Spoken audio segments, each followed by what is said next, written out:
এবার যে তথ্য এবং নথিগুলো আমাদের হাতে এসে পৌঁছেছে সেগুলো এবার এক এক করে আপনাদেরকে দেখাই। বেশ কিছু গুরুত্বপূর্ণ নথি আমাদের কাছে রয়েছে এবং এই হচ্ছে সেই নথিগুলো, টপ সিক্রেট নথি, এবং যেগুলোকে আমরা অনুবাদ করেছি এআই এর মাধ্যমে, সেইগুলো এবার আপনাদের সামনে এক এক করে তুলে ধরবো। তার আগে বলি যে এই নথিগুলো কার, এনএসডি এবং ফারা রেজিস্ট্রেশন ইউনিট এই নথিগুলোকে প্রকাশ করেছে এবং সেগুলোই আপনাদেরকে দেখাচ্ছি। কারা এই ফারা এবং এনএসডি, কারা এই রিপোর্টগুলো তৈরি করেছে, আমি এইটা পড়ার আগে একটু শুভাশিস আপনার কাছ থেকে জানতে চাই যে এই রিপোর্টটা কাদের, কারা এই ফারা? দেখুন, ফারা হলো এমন একটা অর্গানাইজেশন যারা ফরেন এজেন্সি, এরা বিভিন্ন রকম লবিং এর ব্যাপার স্যাপার শুধু না, বিভিন্ন রকম লিগাল মেথোডোলজির মধ্যে দিয়ে, এটা ইউএস লিগাল অর্গানাইজেশন, বেসিক্যালি একটা ইউএস বেসড লিগাল অর্গানাইজেশন। এরা ফরেন এজেন্সি এবং এরা বিভিন্ন গভর্নমেন্ট, বিভিন্ন কর্পোরেটস, বিভিন্ন ইন্টার গভর্নমেন্টাল অ্যাক্টিভিটিতে এরা থাকে এবং এরা এই ডকুমেন্টেশনস গুলোকে দেখে, লিগালাইজ করে, এগুলোকে ফাইনালাইজ করে, রেজিস্টার করে, এবং সেইগুলোই হচ্ছে এই ফারা ফাইলস। একদম। এবার এই রিপোর্টে কি রয়েছে একটু পড়ি, প্রথম থেকে যদি এগুলো একটু পড়ি তাহলে পুরো বিষয়টা খুব স্পষ্ট হবে। কি রয়েছে? ভারতের সঙ্গে সাম্প্রতিক সংঘাতের বিষয়ে পাকিস্তানের অবস্থান, ভারসাম্য বজায় রাখা এবং মার্কিন সম্পৃক্ততা, অর্থাৎ এর সঙ্গে আমেরিকার কতটা যোগসাজশ রয়েছে সেটা এখানে বলা রয়েছে। কি বলা হচ্ছে? পাকিস্তান শান্তি, উত্তেজনা হ্রাস এবং আঞ্চলিক স্থিতিশীলতা চায়।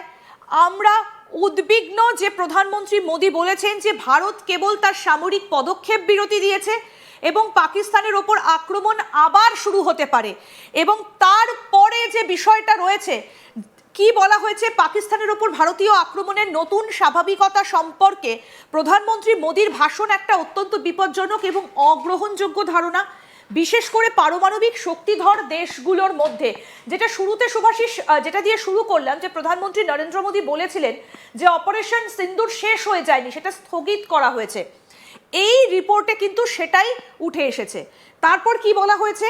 যদি আবার আক্রমণ করা হয় তাহলে পাকিস্তান আবারও জাতিসংঘ সনদের 51 অনুচ্ছেদ অনুসারে তার জনগণ এবং ভূখণ্ড রক্ষা করবে, যার মধ্যে প্রতিরোধ ব্যবস্থা পুনরায় প্রতিষ্ঠা করাও অন্তর্ভুক্ত। তারপরে কি রয়েছে আমি পুরো রিপোর্টটা পড়ি এবং পুরো রিপোর্টটা পড়ে আপনাদেরকে একটু বোঝানোর চেষ্টা করি যে এই টপ সিক্রেট রিপোর্টে কি উঠে এসেছে। যেটা বলা হয়েছে, 6ই মে থেকে ভারত পাকিস্তানের সামরিক আক্রমণ শুরু করার পর 11ই মে যুদ্ধবিরতিতে সমর্থন জানিয়ে রাষ্ট্রপতি ট্রাম্প এবং তার প্রশাসন এবং অন্যান্য বন্ধু প্রতিম রাষ্ট্রগুলোর গঠনমূলক ভূমিকার জন্য পাকিস্তান প্রশংসা করে। ভারতীয় বিমান হামলায় বাড়িঘর, নাগরিক অবকাঠামো এবং উপাসনালয় লক্ষ্য করে 40 জন বেসামরিক লোক নিহত হয়, যার মধ্যে 7 জন মহিলা এবং 15 জন ছোট। ভারত ও চীন উত্তেজনার প্রেক্ষাপটে এই সাম্প্রতিক সংঘাতকে চিত্রিত করার প্রচেষ্টা হলো আঞ্চলিক বাস্তবতা এবং পাকিস্তানের বিরুদ্ধে ভারতের দীর্ঘ অবৈধ, এই লাইনটা কিন্তু খুব ভালোভাবে লক্ষণীয়। কি বলা হয়েছে? কি বলা হচ্ছে? পাকিস্তানের বিরুদ্ধে ভারতের দীর্ঘ অবৈধ কর্মকাণ্ড।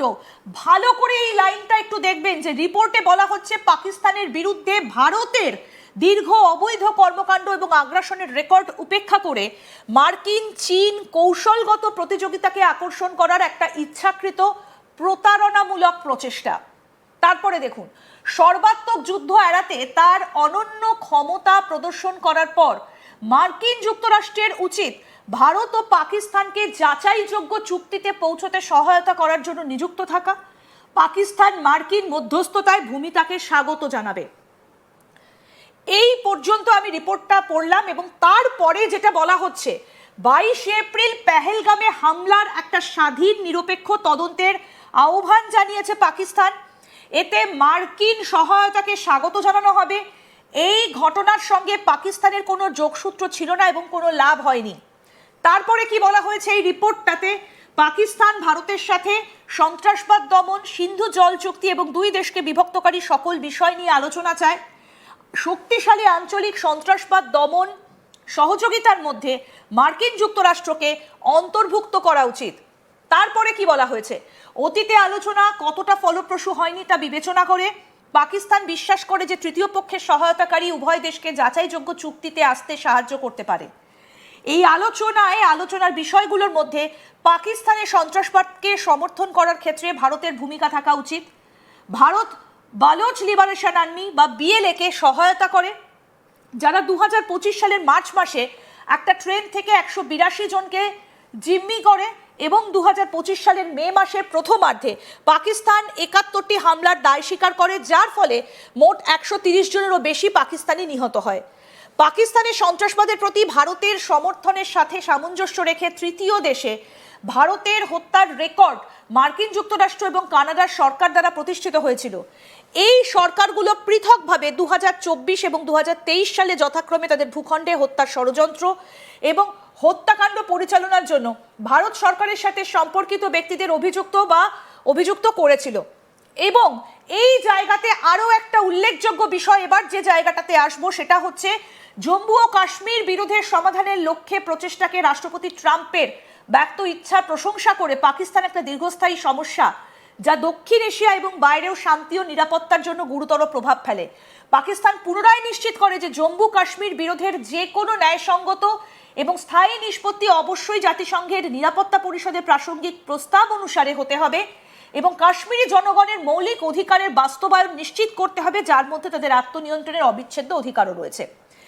এবং এটা কোথাকার দেখুন, নিচে লেখা রয়েছে যে এই উপকরণগুলো কোথা থেকে পাওয়া গেছে। ইউএস এলএলপি তাদের বিদেশি প্রধান ইসলামিক প্রজাতন্ত্র পাকিস্তান সরকারের পক্ষে বিতরণ করা হয়েছে এবং এটা হচ্ছে department of justice, Washington district of কলম্বিয়ার ফারা রেজিস্ট্রেশন ইউনিটের ফাইলে রয়েছে। এবং এটা কবেকার রিপোর্ট দেখুন, 30/5/2025, মানে 30শে ডিসেম্বর 2025-এর এই রিপোর্টটা আপনাদের সামনে আমরা তুলে ধরলাম। মানে কিভাবে এই আমেরিকা পাকিস্তানকে পেছন থেকে মদদ দিচ্ছে ভারতের বিরুদ্ধে। আমি শুভাশিস আপনার কাছে যাব, এই যে শেষ যে জায়গাটা অর্থাৎ জম্মু কাশ্মীরের কথা যেটা বলা হয়েছে, মানে ভারতের অংশ, ভারতের অবিচ্ছেদ্য জায়গা, এবং সেইখানেও আমেরিকার একটা হস্তক্ষেপ চাইছে পাকিস্তান, এবং সেটাই ফারা রিপোর্টের মধ্যে রয়েছে। না না না, এটা ব্যাপারটা হচ্ছে এরা একটা লিগ্যাল ন্যারেটিভ তৈরি করছে। ভালো করে বুঝবেন, একটা ন্যারেটিভ হচ্ছে আমি আপনার সাথে মারপিট করলাম, এবার আপনি আমাকে বেধড়ক মারলেন, ঠিক আছে? এটা হচ্ছে একটা ন্যারেটিভ যেটা আমার উকিল সাজালো। বাট দ্য রিয়ালিটি ইজ আমি আপনার মানি ব্যাগটা চুরি করতে গেছিলাম। এই আমি আপনার মানি ব্যাগটা চুরি করতে গেছিলামের কোনো উল্লেখ নেই।